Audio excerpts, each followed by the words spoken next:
Okay. A lot of times when I'm trying to decide what to shoot videos on, I will throw a picture up on Facebook and see what kind of reaction I get. And this is probably the strongest reaction I've ever gotten. Get off of the counter, wait. Okay, this is probably the most immediate and strongest reaction I've gotten to anything in a long time. So we're gonna make peppermint bark. And here's the fun thing. You can buy this stuff in specialty candy companies, or you can make it at home. And we're talking, you know, 4 ingredients. Obviously, who likes breads? Thanks, Boone. All right, so we're gonna use 4 ingredients to make this. And I realized I forgot to grab one, but hang on. Nobody move. It's right here. Ha, I got it. Okay. So, we're gonna make peppermint bark. Here's a couple tricks. This stuff is so easy. I can't believe what they charge for it in the candy stores. All right, right here I have 8 ounces of pretty good quality chocolate. You can use chocolate chips if you want to, but because this is so simple, you know, the quality of the ingredients really comes through. So I would spend an extra $1 or $2 and get really high quality chocolate. Makes a difference. All right, so all I did was melt that in the microwave. You can do it in a double boiler if you want to. I just think it's probably the only thing I ever use my microwave for is melting chocolate. I think it was so easy. All right, peppermint extract. Get the real thing. It really makes a difference. And all you need are just a few drops. So it's just like that much really potent stuff. All right. Now, if you use a larger dish than this, you'll get thinner candy. If you use a smaller dish, you'll get thicker candy. I am using the only dish that was clean. That's how I made my decision.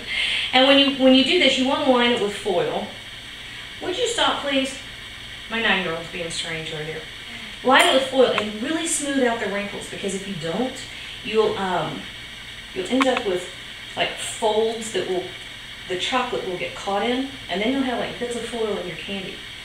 And I tell you, that's really not a nice party favor. So you're thinking, you bite down on a piece of foil and you get that whole metallic thing. All right, so you just spread this out evenly in the bottom of your baking dish. Oh shoot, I got it on me. And that is just about it. Okay, here we go. Now, next thing we're going to do,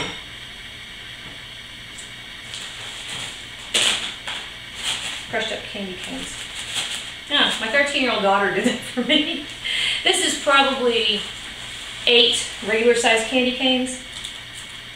You can use whatever you want. I have figured out though that if you use the peppermint candies, they're much whiter overall. There's less red in it.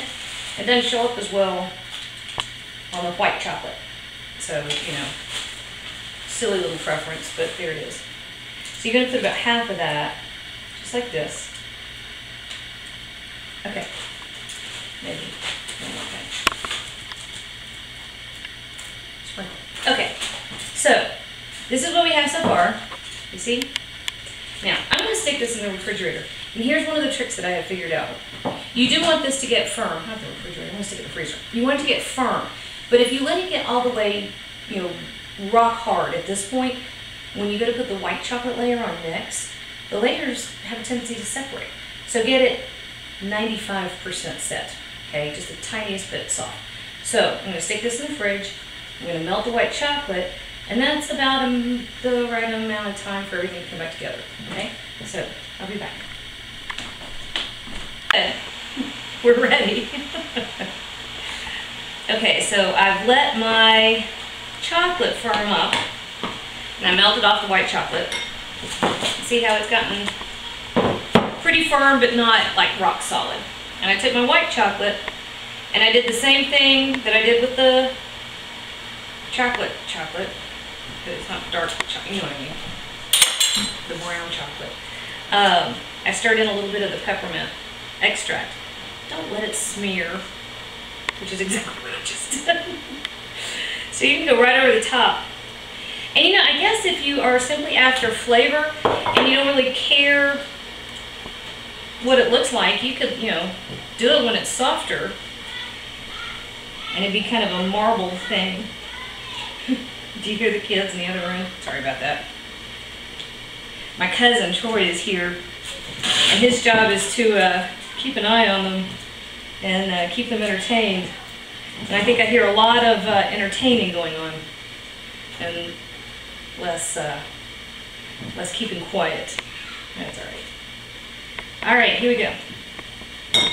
Right over the top with the melted white chocolate and the rest of your candy canes. Oh my gosh, I tell you, the fragrance is unbelievable. And look, here's a pot I'm not watching, so it can't go boil. I'll do it next. Okay.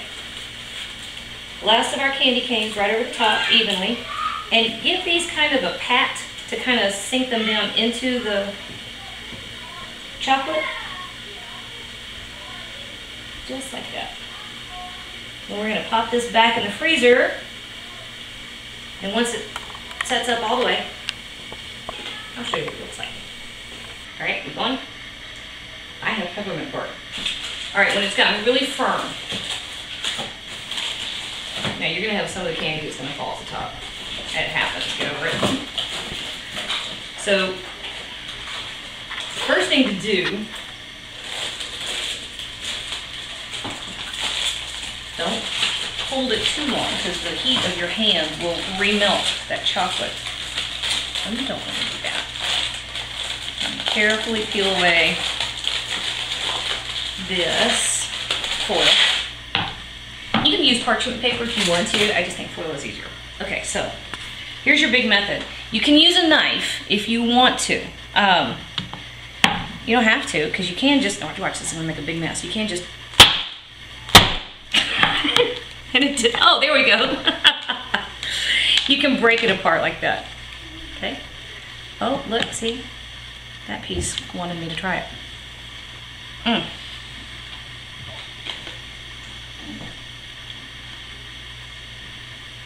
It was ridiculous how fabulous this stuff is, because it's what, 4 ingredients, and you saw how much effort went into it. Not much of any. Okay, so if you want to know how to make peppermint bark, now you know.